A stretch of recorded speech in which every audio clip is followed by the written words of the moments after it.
प्रेम से बोलिए श्री सत्यनारायण भगवान की जय। आप सभी को शरद पूर्णिमा की हार्दिक शुभकामनाएं। शरद पूर्णिमा पर आज आप सुनने वाले हैं श्री सत्यनारायण भगवान की कथा। और हाँ, प्रतिदिन आपको कार्तिक मास महात्म्य और कथा भी इस चैनल पर सुनाई जाएगी पूरे कार्तिक के महीने में। उम्मीद करती हूँ आज की कथा आपने ज़रूर सुनी होगी। और अगर आपने अब तक कार्तिक मास महात्म्य की कथा नहीं सुनी है तो इस कथा को सुनने के बाद ज़रूर सुन लीजिए। तो भगवान सत्यनारायण का ध्यान करके आज की इस पावन और परम कल्याणकारी कथा का श्रवण करते हैं। एक समय की बात है, नैमिषारण्य तीर्थ में शौनकादि 88,000 ऋषियों ने श्री सूत जी से पूछा, हे प्रभु, इस कलयुग में वेद विद्या रहित मनुष्यों को प्रभु भक्ति किस प्रकार मिल सकती है तथा उनका उद्धार कैसे होगा। हे मुनिश्रेष्ठ, कोई ऐसा तप बताइए जिससे थोड़े समय में ही पुण्य मिले और मनोवांछित फल भी मिल जाए। इस प्रकार की कथा सुनने की हम इच्छा रखते हैं। सर्व शास्त्रों के ज्ञाता श्री सूत जी बोले, हे वैष्णवों में पूज्य, आप सभी ने प्राणियों के हित की बात पूछी है, इसलिए मैं एक ऐसे श्रेष्ठ व्रत को आप लोगों को बताऊंगा जिसे नारद जी ने लक्ष्मी नारायण जी से पूछा था और लक्ष्मीपति ने मुनिश्रेष्ठ नारद जी से कहा था। आप सब इसे ध्यान से सुनिए। एक समय की बात है, योगीराज नारद जी दूसरों के हित की इच्छा के लिए अनेकों लोकों में घूमते हुए मृत्यु लोक में आ पहुंचे। यहाँ उन्होंने अनेक योनियों में जन्मे प्रायः सभी मनुष्यों को अपने कर्मों द्वारा अनेकों दुखों से पीड़ित देखा। उनका दुख देखकर नारद जी सोचने लगे कि कैसा यत्न किया जाए जिसके करने से निश्चित रूप से मानव के दुखों का अंत हो जाए। इसी विचार पर मनन करते हुए वह विष्णु लोक में गए और वहां पर वह देवों के ईश नारायण की स्तुति करने लगे, जिनके हाथों में शंख, चक्र, गदा और पद्म थे और गले में वरमाला पहने हुए थे। स्तुति करते हुए नारद जी बोले, हे भगवान, आप अत्यंत शक्ति से संपन्न हैं। मन तथा वाणी भी आपको नहीं पा सकती है। निर्गुण स्वरूप, सृष्टि के कारण भक्तों के दुख को दूर करने वाले हैं। आपको मेरा नमस्कार है। नारद जी की स्तुति सुनकर भगवान विष्णु बोले, हे मुनिश्रेष्ठ, आपके मन में क्या बात है? आप किस काम के लिए पधारे हैं, उसे निसंकोच होकर कहो। इस पर नारद मुनि बोले कि हे प्रभु, मृत्युलोक में अनेक योनियों में जन्मे मनुष्य अपने कर्मों के द्वारा अनेकों दुखों से दुखी हो रहे हैं। हे नाथ, आप मुझ पर अगर दया रखते हैं तो बताइए कि वो मनुष्य थोड़े प्रयास से ही अपने दुखों से कैसे छुटकारा पा सकते हैं। भगवान श्री हरि बोले, हे नारद, मनुष्यों की भलाई के लिए तुमने बहुत अच्छी बात पूछी है। जिसके करने से मनुष्य मोह से छूट जाता है, वह बात मैं तुमसे कहता हूँ, उसे सुनो। स्वर्गलोक और मृत्युलोक दोनों में एक दुर्लभ उत्तम व्रत है जो पुण्य देने वाला है। आज प्रेमवश होकर मैं उसे तुमसे कहता हूँ, तुम ध्यान पूर्वक सुनो। श्री सत्यनारायण भगवान का यह व्रत अच्छी तरह विधान पूर्वक करके मनुष्य तुरंत ही यहाँ सुख भोग कर मरने पर मोक्ष को प्राप्त करता है। श्री हरि के वचन सुनकर नारद जी बोले कि उस व्रत का फल क्या है और उसका विधान क्या है, यह व्रत किसने किया था, इस व्रत को किस दिन करना चाहिए, सभी कुछ विस्तार से बताइए। नारद की बात सुनकर श्री हरि बोले, दुख और शोक को दूर करने वाला, यह सभी स्थानों पर विजय दिलाने वाला है। मानव को भक्ति और श्रद्धा के साथ शाम को श्री सत्यनारायण की पूजा धर्मपरायण होकर ब्राह्मणों और बंधुओं के साथ करनी चाहिए।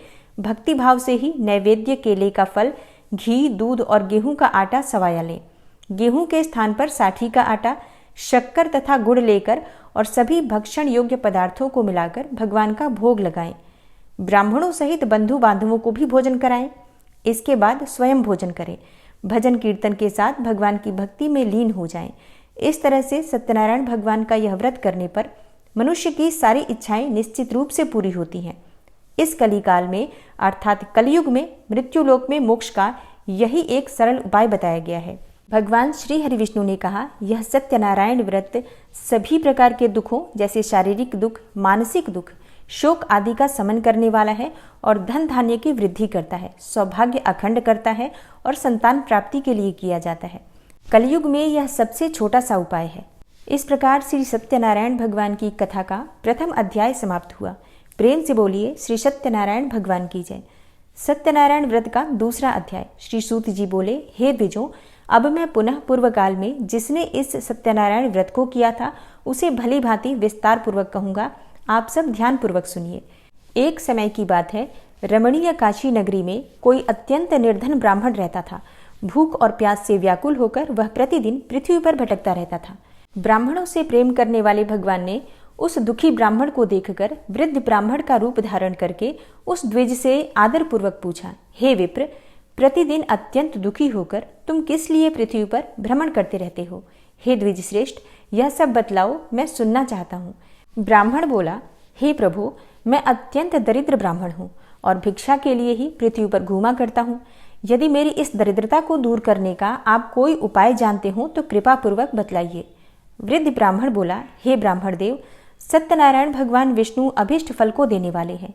हे विप्र, तुम उनका उत्तम व्रत करो, जिसे करने से मनुष्य सभी दुखों से मुक्त हो जाता है। व्रत के विधान को भी ब्राह्मण से यत्न पूर्वक कहकर वृद्ध ब्राह्मण रूपधारी भगवान विष्णु वहीं पर अंतर्ध्यान हो गए। वृद्ध ब्राह्मण ने जैसा कहा है उस व्रत को अच्छी प्रकार से वैसे ही करूंगा, यह सोचते हुए उस ब्राह्मण को रात में नींद भी नहीं आई।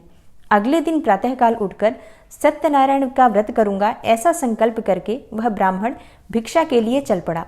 उस दिन ब्राह्मण को भिक्षा में बहुत सा धन प्राप्त हुआ। उसी धन से उसने बंधु बांधवों के साथ भगवान सत्यनारायण का व्रत किया। इस व्रत के प्रभाव से वह श्रेष्ठ ब्राह्मण सभी दुखों से मुक्त होकर समस्त संपत्तियों से संपन्न हो गया। उस दिन से लेकर प्रत्येक महीने उसने यह व्रत किया। इस प्रकार सत्यनारायण भगवान के इस व्रत को करके वह समस्त पापों से मुक्त हो गया और उसने दुर्लभ मोक्ष पद को प्राप्त किया। हे विप्र, पृथ्वी पर जब भी कोई मनुष्य श्री सत्यनारायण का व्रत करेगा उसी समय उसके समस्त दुख नष्ट हो जाएंगे। हे ब्राह्मणों, इस प्रकार भगवान नारायण ने महात्मा नारद जी से जो कुछ कहा वह मैंने सब आप लोगों से कह दिया। आगे अब और क्या कहूँ? तब ब्राह्मण बोले, हे मुने, इस पृथ्वी पर उस ब्राह्मण से सुने हुए इस व्रत को और किसने किया? हम वह सब सुनना चाहते हैं। उस व्रत पर हमारी श्रद्धा हो रही है। श्री सूत जी बोले, हे मुनियों, पृथ्वी पर जिसने यह व्रत किया उसे आप लोग सुने। एक बार वह द्विज श्रेष्ठ अपने धन संपत्ति के अनुसार बंधु बांधवों तथा परिवारजनों के साथ व्रत करने के लिए उद्यत हुआ। इसी बीच में एक लकड़हारा वहां आया और लकड़ी बाहर रखकर उस ब्राह्मण के घर गया। प्यास से व्याकुल वह लकड़हारा उस ब्राह्मण को व्रत करता हुआ देखकर प्रणाम करके उससे बोला, हे प्रभु, आप यह क्या कर रहे हैं? इसके करने से किस फल की प्राप्ति होती है, विस्तार पूर्वक मुझसे कहिए। विप्र ने कहा, यह सत्यनारायण का व्रत है जो सभी मनोरथों को प्रदान करने वाला है। उसी के प्रभाव से मुझे यह सब महान धन धान्य आदि प्राप्त हुआ है। जल पीकर तथा प्रसाद ग्रहण करके वह लकड़हारा नगर चला गया।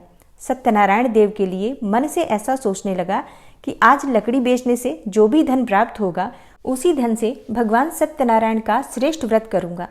इस प्रकार मन में चिंतन करता हुआ लकड़ी को मस्तक पर रखकर वह उस सुंदर नगर में गया जहां धन संपन्न लोग रहते थे। उस दिन उसने लकड़ी का दुगना मूल्य प्राप्त किया। इसके बाद प्रसन्न हृदय होकर वह पके हुए केले का फल, शक्कर, घी, दूध और गेहूं का चूर्ण सवाया मात्रा में लेकर अपने घर आया।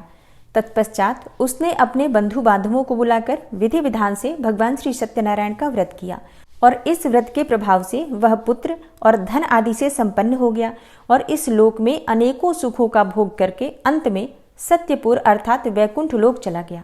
इस प्रकार भगवान सत्यनारायण की कथा का दूसरा अध्याय समाप्त हुआ। तो प्रेम से बोलिए श्री सत्यनारायण भगवान की जय। सत्यनारायण व्रत की कथा का तीसरा अध्याय। श्री सूत जी बोले, हे श्रेष्ठ मुनियों, अब मैं पुनः आगे की कथा कहूंगा, आप लोग ध्यान पूर्वक सुनिए। प्राचीन काल में उल्कामुख नाम का एक राजा रहता था। वह जितेंद्रिय, सत्यवादी तथा अत्यंत बुद्धिमान था। वह विद्वान राजा प्रतिदिन देवालय जाता और ब्राह्मणों को धन देकर संतुष्ट करता था। कमल के समान मुख वाली उसकी धर्मपत्नी शीला विनय एवं सौंदर्य आदि गुणों से संपन्न तथा पतिपरायणा थी। राजा एक दिन अपनी धर्मपत्नी के साथ भद्रशिला नदी के तट पर श्री सत्यनारायण का व्रत कर रहा था। उसी समय व्यापार के लिए अनेक प्रकार की पुष्कल धनराशि से संपन्न एक साधु नाम का बनिया वहां आया। भद्रशिला नदी के तट पर नाव को स्थापित करके और राजा के समीप गया और राजा को उस व्रत में दीक्षित देखकर विनयपूर्वक पूछने लगा। साधु ने कहा, हे राजन, आप भक्ति युक्त चित्त से यह क्या कर रहे हैं? कृपया यह सब मुझे भी बताइए, मैं इसे सुनना चाहता हूँ। राजा बोले, हे साधो, पुत्र आदि की प्राप्ति की कामना से अपने बंधु बांधवों के साथ मैं अतुल तेज संपन्न भगवान विष्णु का व्रत और पूजन कर रहा हूँ। राजा की बात सुनकर साधु ने आदरपूर्वक कहा, हे राजन, इस विषय में आप मुझे सब कुछ विस्तार से बतलाइए। आपके कथनानुसार मैं यह व्रत और पूजन अवश्य करूंगा। मुझे भी कोई संतान नहीं है, इससे अवश्य ही संतान प्राप्त होगी। ऐसा विचार कर वह व्यापार से निवृत्त होकर आनंदपूर्वक अपने घर आया।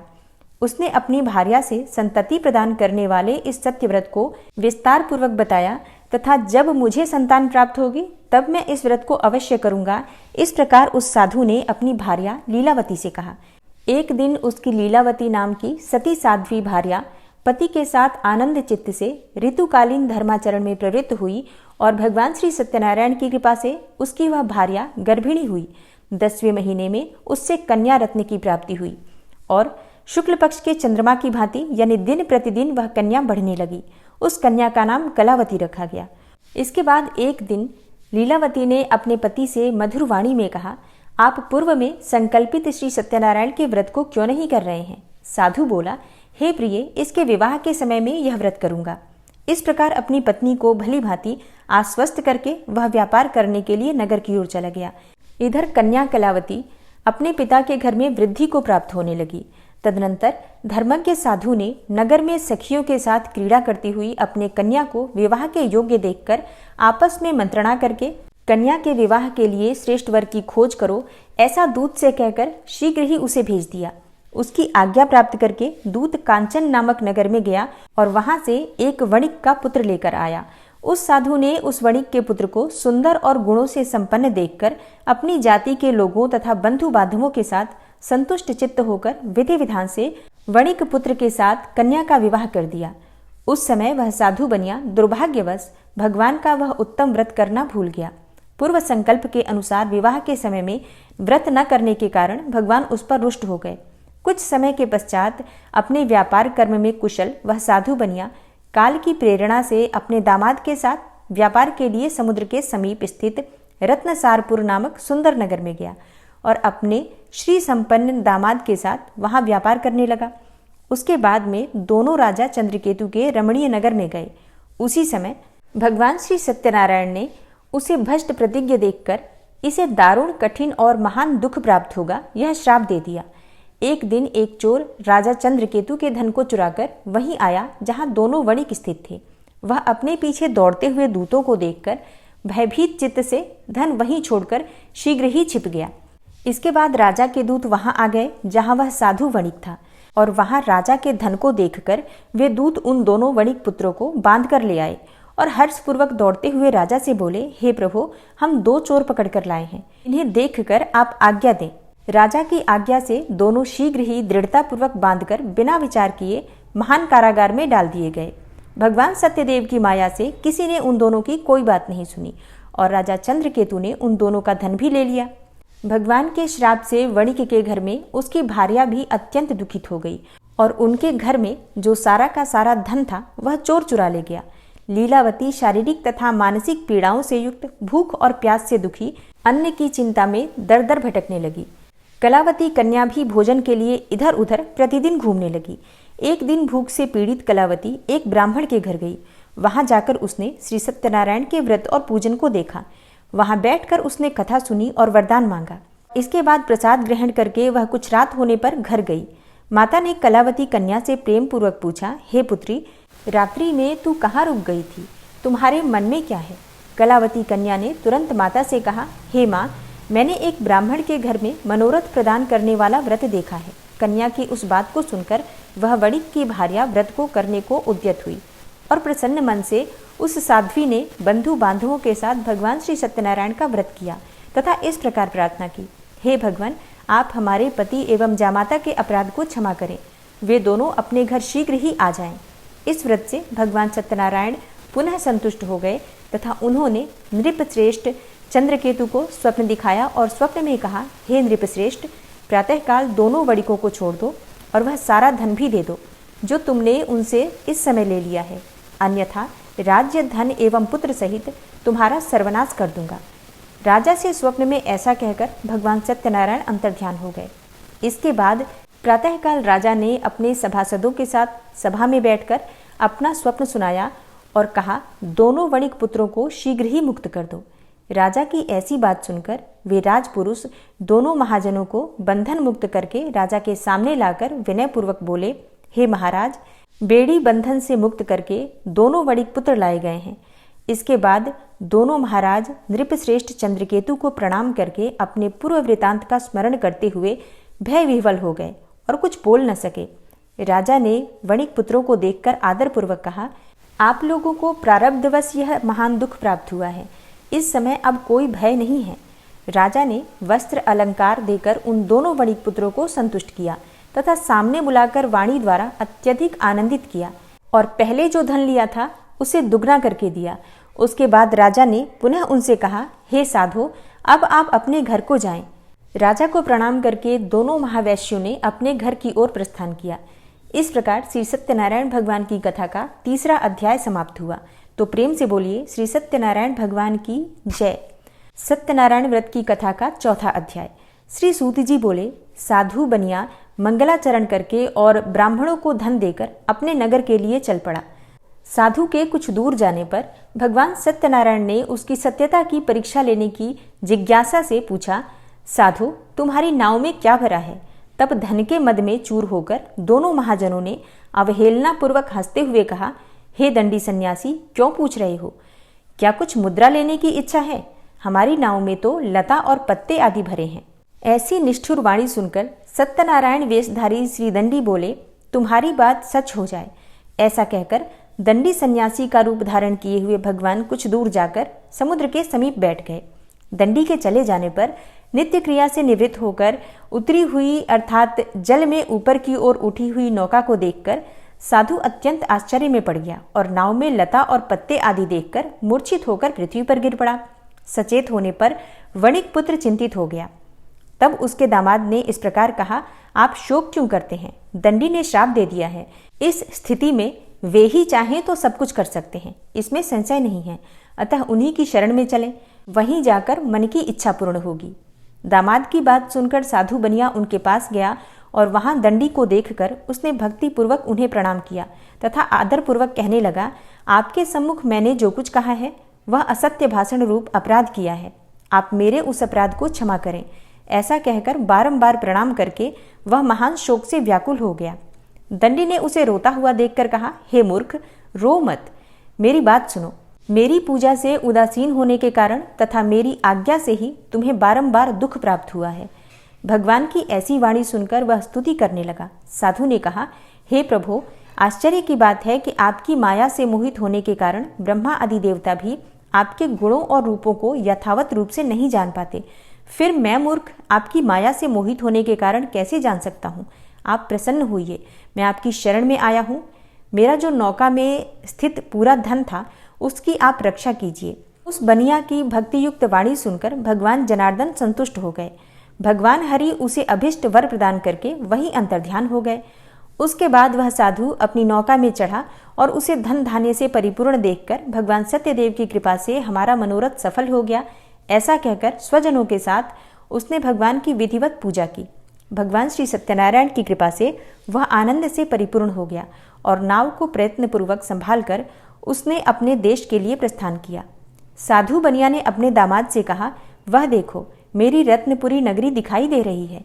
इसके बाद उसने अपने धन के रक्षक दूत को अपने आगमन का समाचार देने के लिए अपनी नगरी में भेजा। उसके बाद उस दूत ने नगर में जाकर साधु की भार्या को हाथ जोड़कर प्रणाम किया तथा उसकी अभीष्ट बात कही। सेठ जी अपने दामाद तथा बंधु वर्गों के साथ बहुत सारे धन धान्य से संपन्न होकर नगर के निकट पधार गए हैं।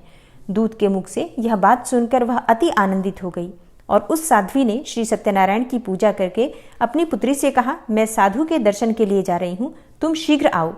माता का ऐसा वचन सुनकर व्रत को समाप्त करके प्रसाद का परित्याग करके वह कलावती भी अपने पति का दर्शन करने के लिए चल पड़ी। इससे भगवान सत्यनारायण रुष्ट हो गए और उन्होंने उसके पति को तथा नौका को धन के साथ हरण करके जल में डुबो दिया। इसके बाद कलावती कन्या अपने पति को न देखकर महान शोक से रुदन करती हुई पृथ्वी पर गिर पड़ी। नाव का अदर्शन तथा कन्या को अत्यंत दुखी देखकर भयभीत मन से साधु बनिया ने सोचा, यह क्या आश्चर्य हो गया। नाव का संचालन करने वाले भी सभी चिंतित हो गए। तदनंतर वह लीलावती भी कन्या को देखकर विह्वल हो गई और अत्यंत दुख से विलाप करती हुई अपने पति से इस प्रकार बोली, अभी अभी नौका के साथ यह कैसे अलक्षित हो गया। न जाने किस देवता की उपेक्षा से वह नौका हरण कर ली गई, अथवा श्री सत्यनारायण का महात्म्य कौन जान सकता है। ऐसा कहकर वह स्वजनों के साथ विलाप करने लगी और कलावती कन्या को गोद में लेकर रोने लगी। कलावती कन्या भी अपने पति के नष्ट हो जाने पर दुखी हो गई और पति की पादुका लेकर उनका अनुगमन करने के लिए उसने मन में निश्चय किया। कन्या के इस प्रकार के आचरण को देखकर भार्या सहित वह धर्मज्ञ साधु बनिया अत्यंत शोक संतप्त हो गया और सोचने लगा, या तो भगवान सत्यनारायण ने यह अपहरण किया है अथवा हम सभी भगवान सत्यदेव की माया से मोहित हो गए हैं। अपनी धन शक्ति के अनुसार मैं श्री भगवान सत्यनारायण की पूजा करूंगा। सभी को बुलाकर इस प्रकार कहकर उसने अपने मन में इच्छा प्रकट की और बारंबार भगवान सत्यदेव को दंडवत प्रणाम किया। इससे दीनों के परिपालक भगवान सत्यदेव प्रसन्न हो गए। भक्तवत्सल भगवान ने कृपापूर्वक आकाशवाणी की, तुम्हारी कन्या प्रसाद छोड़कर अपने पति को देखने चली आई है। निश्चय ही इसी कारण उसका पति अदृश्य हो गया है। यदि घर जाकर प्रसाद ग्रहण करके वह पुनः आए तो हे साधु बनिया, तुम्हारी पुत्री पति को प्राप्त करेगी, इसमें कोई संशय नहीं है। कन्या कलावती भी आकाशमंडल से ऐसी वाणी सुनकर शीघ्र ही घर गई। उसने प्रसाद ग्रहण किया, पुनः आकर स्वजनों तथा अपने पति को देखा। तब कलावती कन्या ने अपने पिता से कहा, अब तो घर चलें, विलंब क्यों कर रहे हैं। कन्या की यह बात सुनकर वणिक पुत्र संतुष्ट हो गया और विधि विधान से भगवान सत्यनारायण का पूजन करके धन तथा बंधु बांधवों के साथ अपने घर गया। तदनंतर पूर्णिमा तथा संक्रांति पर्वों पर भगवान सत्यनारायण देव का पूजन करते हुए इस लोक में सुख भोग कर अंत में वह सत्यपुर वैकुंठ लोक में चला गया। इस प्रकार श्री सत्यनारायण भगवान की कथा का चौथा अध्याय समाप्त हुआ। तो प्रेम से बोलिए श्री सत्यनारायण भगवान की जय। 5वां अध्याय। श्री सूत जी बोले, श्रेष्ठ मुनियों, अब इसके बाद मैं दूसरी कथा कहूंगा, आप लोग ध्यानपूर्वक सुनिए। अपनी प्रजा का पालन करने में तत्पर तुंगध्वज नाम का एक राजा था। उसने सत्यदेव के प्रसाद का परित्याग करके दुख प्राप्त किया। एक बार वह वन में पशुओं को मारकर वट वृक्ष के नीचे आया। वहां उसने देखा कि गोपगण बंधु बांधवों के साथ संतुष्ट होकर भक्तिपूर्वक भगवान सत्यदेव की पूजा कर रहे हैं। राजा यह देखकर भी अहंकारवश न तो वहां गया और न ही उसने भगवान सत्यनारायण को प्रणाम ही किया। पूजन के बाद सभी गोपगण भगवान का प्रसाद राजा के समीप रखकर वहां से लौट आए और इच्छानुसार उन सभी ने भगवान का प्रसाद ग्रहण किया। इधर राजा को प्रसाद का परित्याग करने से बहुत दुख प्राप्त हुआ। उसका संपूर्ण धन, धान्य एवं सभी 100 पुत्र नष्ट हो गए। राजा ने मन में यह निश्चय किया कि अवश्य ही भगवान सत्यनारायण ने हमारा नाश किया है, इसलिए मुझे वहां जाना चाहिए। वहां श्री सत्यनारायण भगवान का पूजन हो रहा था। ऐसा मन में निश्चय करके वह राजा गोपगणों के समीप गया और उसने गोपगणों के साथ भक्ति श्रद्धा से युक्त होकर विधि विधान पूर्वक भगवान सत्यदेव की पूजा की। भगवान सत्यदेव की कृपा से वह पुनः धन और पुत्रों से संपन्न हो गया तथा इस लोक में सभी सुखों का भोग करके अंत में सत्यपुर वैकुंठ लोक को प्राप्त हुआ। श्री सूत जी कहते हैं, जो व्यक्ति इस परम दुर्लभ श्री सत्यनारायण व्रत को करता है और पुण्यमयी तथा फल प्रदायिनी भगवान की कथा को भक्ति युक्त होकर सुनता है, उसे भगवान सत्यनारायण की कृपा से धन धान्य आदि की प्राप्ति होती है। दरिद्र भी धनवान हो जाता है। बंधन में पड़ा हुआ बंधनों से मुक्त हो जाता है। डरा हुआ व्यक्ति भयमुक्त हो जाता है। यह सत्य बात है, इसमें कोई संशय नहीं है। इस लोक में यह सभी इच्छित फलों का भोग करके अंत में सत्यपुर वैकुंठ लोक को प्राप्त करता है। हे ब्राह्मणों, इस प्रकार मैंने आप लोगों से भगवान सत्यनारायण के व्रत को कहा, जिसे करके मनुष्य सभी दुखों से मुक्त हो जाता है। कलयुग में तो भगवान सत्यदेव की पूजा विशेष फल प्रदान करने वाली है। हे मुनीश्वरों, पूर्वलोक में जिन लोगों ने भगवान सत्यनारायण का व्रत किया था, उसके अगले जन्म का वृतांत कहता हूँ, आप लोग श्रद्धापूर्वक सुनिए। महान प्रज्ञा संपन्न सतानंद नाम के ब्राह्मण सत्यनारायण व्रत करने के प्रभाव से दूसरे जन्म में सुदामा नामक ब्राह्मण हुए और इस जन्म में भगवान कृष्ण का ध्यान करके उन्होंने मोक्ष को प्राप्त किया। लकड़हारा भील गुहों का राजा हुआ और अगले जन्म में उसने भगवान श्री राम की सेवा करके मोक्ष को प्राप्त किया। महाराज उल्कामुख दूसरे जन्म में राजा दशरथ हुए, जिन्होंने श्री रंगनाथ जी की पूजा करके अंत में वैकुंठ लोक को प्राप्त किया। इसी प्रकार धार्मिक और सत्यव्रती साधु पिछले जन्म के सत्यव्रत के प्रभाव से दूसरे जन्म में मोरध्वज नामक राजा हुआ। उसने आरे से चीरकर अपने पुत्र की आधी देह भगवान विष्णु को अर्पित करके मोक्ष को प्राप्त किया। महाराजा तुंगध्वज जन्मांतर में स्वयंभू मनु हुए और भगवत संबंधी संपूर्ण कार्यों का अनुष्ठान करके वैकुंठ लोक को प्राप्त हुए। जो गोपगण थे वे सब जन्म जन्मांतर में व्रजमंडल में निवास करने वाले गोप हुए और सभी राक्षसों का संहार करके उन्होंने भी भगवान का शाश्वत धाम गोलोक प्राप्त किया। इस प्रकार श्री स्कंद पुराण के अंतर्गत रेवा खंड में श्री सत्यनारायण व्रत कथा का यह 5वां अध्याय पूर्ण हुआ। तो प्रेम से बोलिए श्री सत्यनारायण भगवान की जय। और अब पूरे भक्तिभाव के साथ सच्चे मन से भगवान सत्यनारायण की आरती करते हैं। जय लक्ष्मी रमणा स्वामी जय लक्ष्मी रमणा, सत्यनारायण स्वामी जनपातक हरणा। ओम जय लक्ष्मी रमणा स्वामी जय लक्ष्मी रमणा, रत्न जड़ित सिंहासन अद्भुत छवि राजे, नारद करत निराजन घंटा ध्वनि बाजे। ओम जय लक्ष्मी रमणा स्वामी जय लक्ष्मी रमणा, प्रकट भये कलि कारण द्विज को दर्श दियो, बूढ़ो ब्राह्मण बन कर कंचन महल कियो। ओम जय लक्ष्मी रमणा स्वामी जय लक्ष्मी रमणा, दुर्बल भील कठारो जिन पर कृपा करी, चंद्रचूड़ एक राजा तिनकी विपत्ति हरी।